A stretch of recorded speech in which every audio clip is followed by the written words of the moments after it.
Here's Levi Pitt with another cut of beef. All right, so here's your hindquarter. This is your flank. From here up is round meat. And from here down is your loin.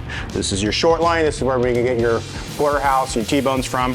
And right here in the middle, this is gonna be your top sirloin. Your tri-tip's gonna come out of here. There's gonna be a ball tip in here also.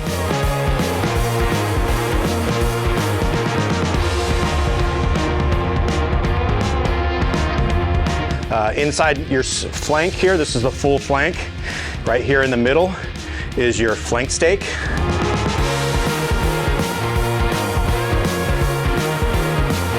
Trim off some of this dry age.